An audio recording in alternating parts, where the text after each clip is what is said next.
Sir आगे बढ़ाइए. Okay. Sir आगे बढ़ाइए. Thank you, sir. Sir, I'd like to request you to give me time to start from the beginning, sir. Yeah? What did I have to do with all this, sir? Now I'm losing my time here. He just started. I just started. I'll just take an additional minute. So whichever way, sir, AP was bifurcated 10 years back. And then in these 10 years, it was the responsibility of the central government to finish all the assurances that were mentioned in the act. But even today, we see that we are just with the same speech that we were asking from day one itself. And many of the issues are still unfulfilled, sir. I'd just like to mention them once again and put it in the notice of the central government. Especially special status, sir. This we have been constantly demanding, and it was assured to the state of Andhra Pradesh for 10 years. And then there are these institutions, central institutions, institutions of education excellence that we have all, during the tenure of TDP, we have granted them the land, we have granted them whatever it is necessary to start temporary campuses, but the money has not still come in so that they can build their permanent campuses, sir. And especially for the backward district funds. And during the time of TDP, we have demanded the central government strongly, and we were able to get 1,050 crores. But since then, in the new government, state government of YSRCP, not a single penny has come from the central government, sir. Railway zone, during TDP, we have pressurized the central government to announce a new zone for the state of Andhra Pradesh. But in these 4 years, after the change in government, nothing has happened. Not a single building has been constructed to start the commercial beginnings of the railway zone, sir. And then there is the steel plant issue. And before, when there was a similar indication of getting it privatized, we have spoken to the Prime Minister, the then Prime Minister Atal Bihari Vajpayee ji, and we have ensured that there is a loan redistribution, and then we have stopped it from being privatized. But now that steel plant is also being privatized, which is being opposed by the whole state of Andhra Pradesh, sir, that also we want to put it in the notice of the central government. And then there is the construction of Polavaram Dam. During the time of TDP, we have ensured, we have taken the responsibility of constructing and getting reimbursement from the central government as it is a national project, and we have completed 70% of construction of the dam, sir. And after coming of the YCP government in the state, they have totally stalled the construction of the dam, and there is not a single percentage of construction that has moved ahead. And in fact, the revised estimate is today costing up to 55,000 crores, sir. Not a single mention about this, even if we are in the final year of fulfillment of the act, sir. And then these kind of issues which have been long pending for the state of Andhra Pradesh, it is the responsibility of the central government to make sure that all these are fulfilled and rightfully done so that the AP can progress in the right direction, sir. And moreover, on top of this, I'd like to mention some of the issues that are going in the state of Andhra Pradesh, sir. Especially the erosion of democracy that is happening over the last 3.5 years under the rule of YSRCP government in the state. There is the Geo number 1, which has been recently brought in the state government, which curbs the freedom of expression, especially of the opposition parties, sir, who are trying to stand by the truth in the state, who are trying to stand by the people. And this has been, in fact, brought at a time when our leader, Nara Lokesh, is doing a Padiyatra across the state, going around the state, trying to meet people, trying to voice out their opinions. And this is against the constitutional right that everyone has, sir. We have the freedom of speech. We have the right to speak about the opinions, especially when you're in the opposition. This has to be there, sir. And that, regarding that, the Geo number 1 has been brought in. And then, on top of that, Geo number 2430. Sir, anyway, they don't let us speak in the state. Now they won't let us speak here also. We don't have the right to speak here. Geo number 2430. This was brought in 3 years back, where they are trying to put cases on the media also if they do any reports against the state government. It is the right of the media to mention the truth to the people.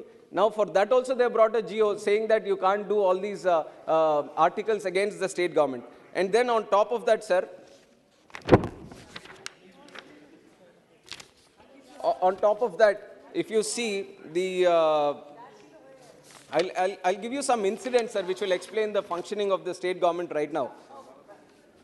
A doctor was asking, questioning the government regarding the insufficient supply of masks, shortage of masks during COVID time. Then he was suspended immediately and mentally tortured, which was ultimately led to his death. And then there was this another Dalit youth who questioned the government against the sand mafia that is happening in the state. His head was tonsured in the police station, sir. In front of the police, his head was tonsured, he was humiliated, and which also led to his death. And then there was a 73-year-old senior journalist who forwarded some news article to certain groups in his phone. Then CID has put a case on him. And then there is another 67-year-old lady who has questioned the functioning of the government. She just questioned, she just posed some questions to the state government, sir. And then she also was booked under some case in the CID. So these are some of the incidents that are happening against the constitution. These are all mockery on the democracy, sir. And which is why we want to put it in the notice of the central government to take care of these issues, sir. And on top of this, if you want to see the functioning of the state government, employees and their attitude is the best way to find out, sir.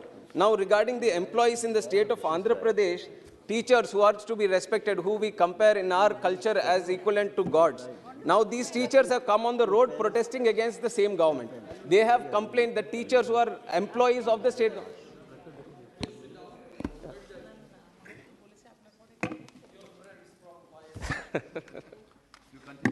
So I was talking about the teachers' protests in the state of Andhra Pradesh, sir. The teachers are protesting against the PRC, which usually employees welcome when the state government brings in the PRC, but it has come to a stage where the teachers are protesting against it. They have went to the governor of the state also to complain against the state government. That is the status of the issue right now, sir. And also on top of that, there are allegations on the state government withdrawing GPF funds also, sir, from at least 90,000 employees without their consent also. And the state has not cleared 4 pending DAs.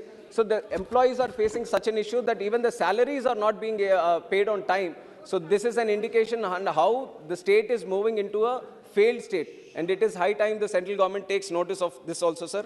And other than this, there are many schemes from the central government which are happening in the state. One of them is the Jal Jeevan Mission, which the central government is taken as a priority. Even that is not moving forward. 2 minutes, I'll conclude, sir. I'll almost conclude.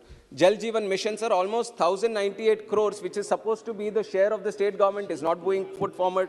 And then there are a lot of projects from the Ministry of Railways. And the Railways Minister only in this very house has replied to a question saying that 70,000 crores worth of money is pending from the state share so that they can complete the projects. And 9,000 crores of Finance Commission funds coming from the central government are being misused and not being sent to the panchayat, sir, so that they can take care of their panchayat needs.